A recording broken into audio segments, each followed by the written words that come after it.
the sooner you get into this, the sooner you just buy into eccentric training, isometric training, and just have the mental fortitude to understand delayed gratification, to understand that you have to do this work, the better. I think the best example like that I can think of too is just like misconceptions that ultimate players, or a lot of people that start early or just want to get out there and play, especially like college players that I've seen. Warm-ups, like I get made fun of at times back in Milwaukee for like when I'm on my teams. Like I spend more time probably warming up, you know, in the morning than our team total does.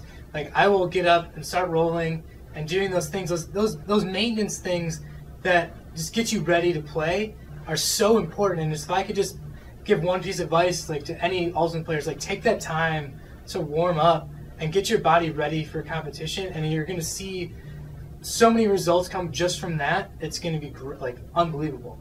It's tough though, because a lot of athletes haven't even learned how to foam roll, and then when they learn how to foam roll, they haven't recognized that, oh, I can also use a lacrosse ball, or I could use a bigger ball, or a PVC pipe, because, oh, I'm rolling my calves, but I'm rolling it on a really soft roller. I'm not getting anything. Yeah. So why don't I use a soft roller on quads and then have a PVC pipe for calves? And then, oh, I have this trigger point on the outside of my calf. Well, maybe a lacrosse ball would go in there. So the SMR world, the decreasing tissue density world, that's a relatively big learning curve, because it's about learning your body, where your hot spots are. So that's piece number one. And then we have to teach athletes how to stretch, which means, do you understand contract, relax? Can you do that? Do you understand reciprocal inhibition?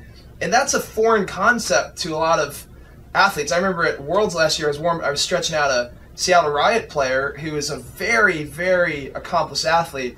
And I lay her on her back and I put her leg up and I say, okay, now we're going to stretch your hamstring. So push into me with your leg and squeeze your quad.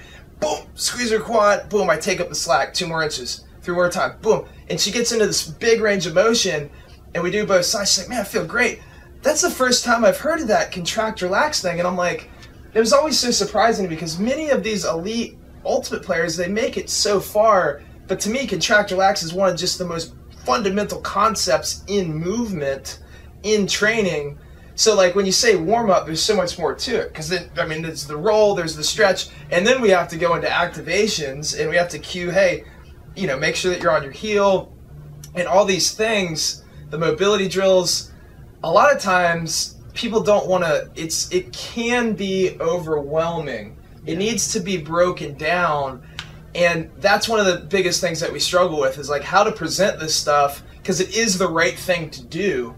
But we don't want people to get frustrated because it's just too much. Yeah, and I go back to the times when I was a captain and I would run through longer warm-ups, and you have to think about, like, you know, we're using practice time to go through warm-ups, and we're doing a lot, you know, I had feedback, it was like, hey, we spent a lot of time warming up, like, should we be, you know, spending more time doing a drill or doing this? Like, you know, like I said, like I've said before, the best ability is availability, and that was one of the things I wanted to stress. But, I mean, going back to your stretching comment, I think it was on Future, or I forget where you said this, but it stuck with me.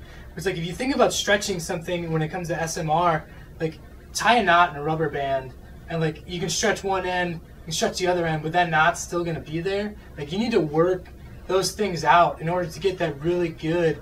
Like, you got to take it from beef jerky to filet mignon, like from that process, in order to get like that really good stretch and be like, not have to worry about those things coming back to bite you. Like, that always stuck with me.